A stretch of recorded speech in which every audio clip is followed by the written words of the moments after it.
وہ جو اقبال نے کہا نا کہ لے گئے تسلیس کے فرزند میراث خلیل، کشت بنیاد کلیسا بن گئی خاک حجاز۔ تسلیس کے فرزند میراث خلیل لے گئے تھے، بیت المقدس ان کے کروسیڈرز کے قبضے میں آ گیا تھا 1099 میں، اور رہا تھا 1187 تک، 88 ایئرز۔ لے گئے تسلیس کے فرزند میراث خلیل۔ تو میراث موسوی جو تھی وہ منتقل ہو گئی محمد رسول اللہ صلی اللہ علیہ وسلم رات کی امت کو، ان کا قبلہ کینسل، یہ قبلہ آ گیا۔ تو سب سے زیادہ دکھ تو انہیں تھا۔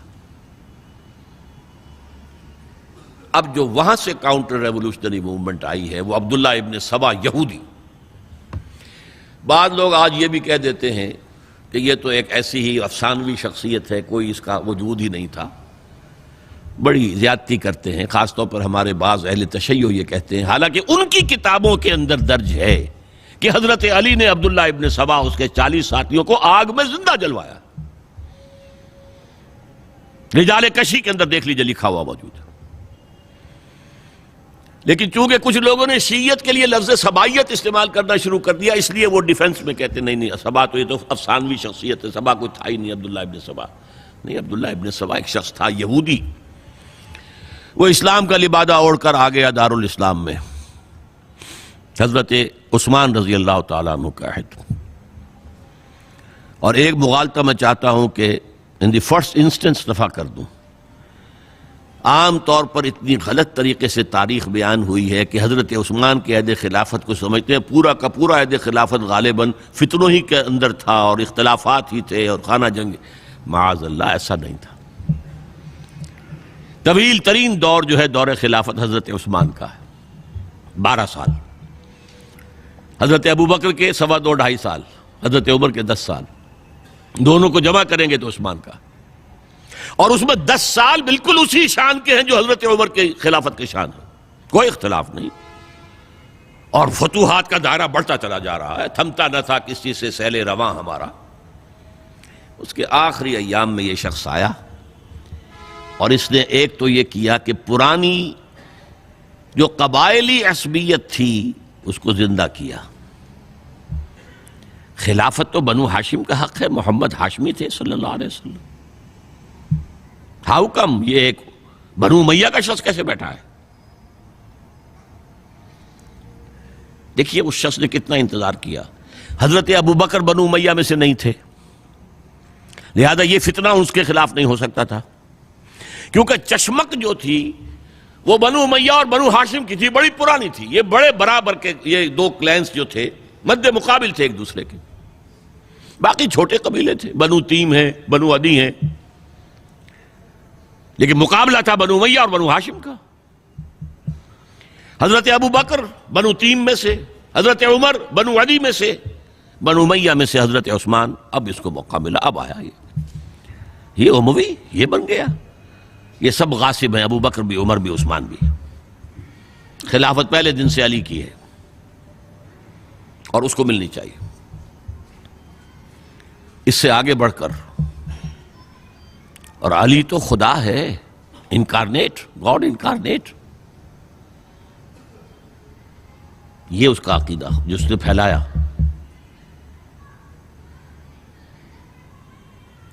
یوں سمجھئے ایک شخص نے حضرت عیسیٰ کے دین کو زیرو کر دیا تھا۔ لوگ مانتے نہیں کہ ایک شخص اتنا کچھ کر سکتا ہے۔ یہودی اور سازشی ذہن، ان کی صلاحیت اور ذہانت۔ ایک شخص تھا پال، حضرت عیسیٰ کو خدا کا بیٹا بنانے والا، وہ توحید ختم، تسلیس آ گئی۔ شریعت کو ختم کرنے والا وہ حضرت عیسیٰ کہہ کر گئے تھے تم پر شریعت موسوی نافذ رہے گی، اس نے کہا نہیں، ایبروگیٹڈ، نو شریعہ۔ نمبر 3، حضرت عیسیٰ نے کہا تھا تمہیں تبلیغ کرنی ہے صرف یہودیوں تک۔ I have been sent only in search of the lost sheep of the house of Israel۔ میں صرف اسرائیل کے گھرانے کی کھوئی ہوئی بھیڑوں کی تلاش میں آیا ہوں، تمہیں باہر تبلیغ نہیں کرنی۔ اس نے تبلیغ کا دائرہ وسیع کیا۔ وہ دین مسیحیت ختم وہ دین پالزم ہے جو چلا ہے اس کے بعد. سمجھ رہے ہیں اس بات کو؟ اور یہ ڈاکٹر مائیکل ہارٹ نے بالکل صحیح لکھا ہے کہ کرسچینٹی جب تک حضرت مسیح موجود تھے وہ سوائے ایک یہودیوں کے فرقے کے اس کی کوئی اور حیثیت نہیں تھی. لیکن پال نے اسے ایک انڈیپینڈنٹ دین بنایا. ایک شخص کی کارروائی ہے یہ ساری، اور آج پوری دنیا، پوری عیسائی دنیا اسی پر ہے، تسلیس پر بھی، اور شریعت ختم، اور دعوت جو ہے کرتے پھر رہے ہیں پوری دنیا کے اندر. اسی طرح اس نے کیا، قبائلی عصبیت کو چھیڑا اور حضرت علی کا مبالغہ کیا یہ خدا ہے، اوتار، گاڈ انکارنیٹ. تیسرا کام کیا کیا کہ حضرت عثمان رضی اللہ تعالی عنہ اور ان کے جو عاملین تھے، گورنر کوفے کا ہے، گورنر شام میں دمشق میں ہے، گورنر مصر میں ہے، ان کے خلاف پروپیگنڈا شروع کیا. یہ بیت المال میں خیانت کر رہے ہیں، یہ غبن کر رہے ہیں، یہ اپنے عزیزوں کو جو ہے پال رہے ہیں، ان کو دے رہے ہیں، وہ اقربا پروری کر رہے ہیں، اور یہ کر رہے ہیں، اور ٹیکنیک کیسی عجیب. کوفے میں کوفے کے گورنر کے خلاف بات نہیں کریں گے، دمشق اور مصر کے گورنر کے خلاف بات کریں گے. اب کہاں دنیا کے پاس ذرائع تھے کہ کوئی ویریفائی کرے بھئی یہ بات صحیح ہے کہ نہیں ہے، غلط ہے؟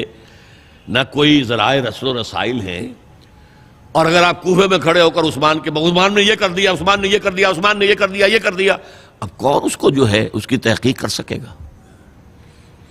دمشق میں گئے ہیں تو دمشق کے گورنر کے خلاف کچھ نہیں، عثمان کے خلاف، اور کوفے کے گورنر کے خلاف، اور مصر کے گورنر کے خلاف. مصر میں گئے ہیں تو اس کے خلاف کچھ نہیں، دمشق اور کوفے کے گورنر کے خلاف اور عثمان کے خلاف. اور پھر ہر طرف سے بلوائیوں کو لا کر گھیراؤ کر لیا حضرت عثمان کے گھر کا. یہ تحریک ہے جو بہت زبردست کامیابی سے ہمکنار ہوئی. یہودی سازش. اب تمام صحابہ کہہ رہے ہیں حضرت عثمان سے کہ آپ ہمیں موقع دیں کہ ہم ان کا سر کچل دیں. آپ فرماتے ہیں نہیں، یہ مجھ پر الزام لگا رہے ہیں نا، میں وضاحت کرتا ہوں. اپنے گھر کی چھت کے اوپر کھڑے ہو کر آپ نے کہا دیکھو یہ میں نے نہیں کیا، یہ میں نے نہیں کیا، میرے یہ احسانات بھول گئے ہو. حضرت علی نے مسجد نبوی میں کھڑے ہو کر جتنے الزامات لگائے تھے ان سب کی طرف سے برات کا معاملہ کیا کہ جھوٹ کہہ رہے ہو تم، عثمان پر کوئی غلطی جو ہے، کوئی خیانت ثابت نہیں. لیکن جنگ کی اجازت حضرت عثمان نہیں دے رہے. یہ میرے خون کے پیاسے ہیں نا، جب تک قتل نہیں کر لیتے جرم کہاں ہے؟ جب قتل کر لیں گے تم قصاص دے لینا. لیکن میں کسی کلمہ گو کی جان نہیں لینا چاہتا، صرف اپنی جان کے تحفظ میں. یہ ہے عزیمت کا پہاڑ. لوگ کہتے ہیں کمزور تھے. جان بچانے کے لیے تو آدمی پتہ نہیں کیا کچھ کر بیٹھتا ہے، اور طاقت ہو تو طاقت کو کیسے استعمال کرے گا. حضرت امیر معاویہ کی طرف سے پیغام پر پیغام آ رہے ہیں کہ اب ہمیں اجازت دیں میں فوجیں بھیجوں اور ان کا قلع کما کر دیا جائے. حضرت عمرو بن العاص کا پیغام آ رہا ہے مصر سے، اب ہمیں اجازت دیں. طلحہ، زبیر، علی اجازت مانگ رہے ہیں مدینے کے اندر، آپ اجازت دیں کہ ہم جنگ کریں ان سے. نہیں. آخر کار حضرت علی نے دونوں بیٹوں کو، حضرات حسنین، حضرت حسن، حضرت حسین، دروازے پر کھڑا کر دیا. پہرے دار حضرت عثمان کے، حضرت حسن، حضرت حسین کہ کوئی گھر میں داخل نہ ہونے پائے. پچھواڑے سے آئے ہیں اور شہید کیا ہے.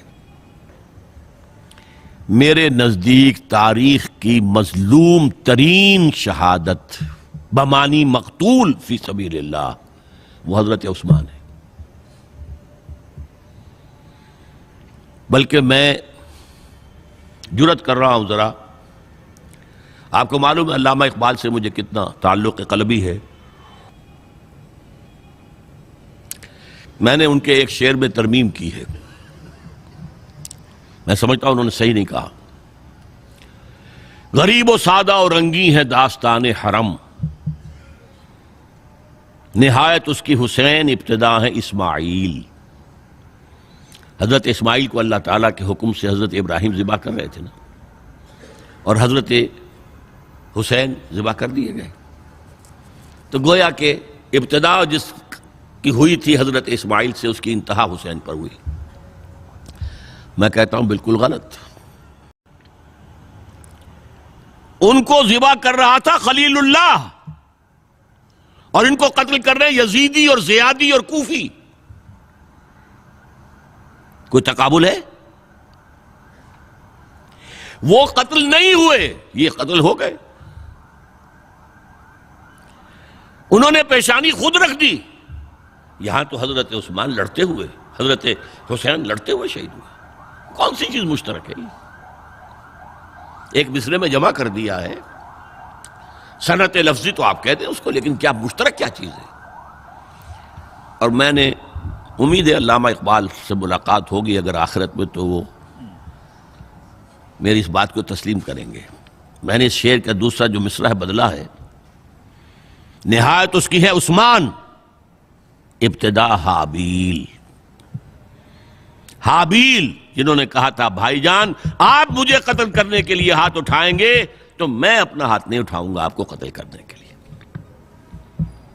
عثمان نے کہا کہ میں نہیں کسی کو قتل کروں گا، کسی کلمہ گو کو، جو مجھے قتل کر دیں گے پھر ان سے قصاص لے لیں۔ عثمان کے پاس لاکھوں کی فوجیں، سٹینڈنگ آرمیز، پھر بھی انہوں نے اپنی جان دے دی۔ حضرت حسین بہرحال جتنے بھی افراد تھے بہادری سے، شجاعت سے لڑتے ہوئے شہید ہوئے، اس میں کوئی شک نہیں، لیکن لڑتے ہوئے شہید ہوئے نا۔ حابیل کی طرح یہ تو نہیں کہا کہ تم مجھے کرتے ہو تو کر دو، میں تو تمہیں قتل نہیں کروں گا، نہیں۔ بہرحال یہ جو تھا فتنہ، اس کو کہا ہے اور اس کو کتاب میں لکھا گیا، باقاعدہ ایک تصنیف ہے، الفتنۃ الکبریٰ، عظیم ترین فتنہ، حضرت عثمان کی شہادت۔ اس وقت عبداللہ ابن سلام رضی اللہ تعالی عنہ ایک یہودی عالم دین تھے جو اسلام لے آئے تھے، انہوں نے کہا تھا لوگو ڈرو، عثمان کے خون کا نہ بہانا۔ میں جانتا ہوں تاریخ بنی اسرائیل کی، اگر کبھی کوئی نبی جو ہے اگر شہید کیا گیا تو 70,000 آدمی اس کے بعد مارے گئے اللہ تعالیٰ کی طرف سے، اور نبی کا اگر کوئی خلیفہ قتل کیا گیا تو 35,000 آدمی مارا گیا ہے۔ تو اگر تم نے عثمان کو قتل کر دیا تو یہ خون کے دریا جو ہیں پھر آ جائیں گے امت کے اندر، باز آ جاؤ، خدا کے لیے باز آ جاؤ۔ لیکن نہیں، بہرحال حضرت علی رضی اللہ تعالی عنہ نے بلایا عبداللہ ابن سبا کو اپنے ہاں۔ تم کہتے ہو کہ میں خدا ہوں؟ ہاں آپ خدا ہیں۔ توبہ کرتے ہو کہ نہیں؟ نہیں۔ میں تمہیں زندہ جلا دوں گا، جلا دو، تم خدا ہو، ہماری آزمائش کر رہے ہو۔ حضرت علی نے عبداللہ ابن سبا کو 40 ساتھیوں سمیت زندہ جلوایا، اور یہ سارا کچھ معاملہ جو ہے یہ میں نے آپ کو بتایا اہل تشیع کی کتابوں میں موجود ہے۔ بہرحال یہ فتنۃ الکبریٰ ہے، جس کا نتیجہ کیا نکلا ہے آپ اچھی طرح سمجھیے۔ وہ شہادت علی الناس کا جو سیلاب جا رہا تھا، جس کی شان کیا تھی، علامہ اقبال کے الفاظ میں تھمتا نہ تھا کسی سے سیل رواں ہمارا۔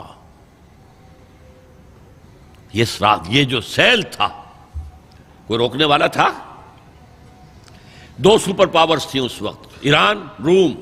ایران کے چیتڑے ختم ٹوٹ گئے، روم کی 2 ٹانگیں ٹوٹ گئیں، اب کون روکنے والا تھا؟ یہ انٹرنل سیبوٹاج ہے۔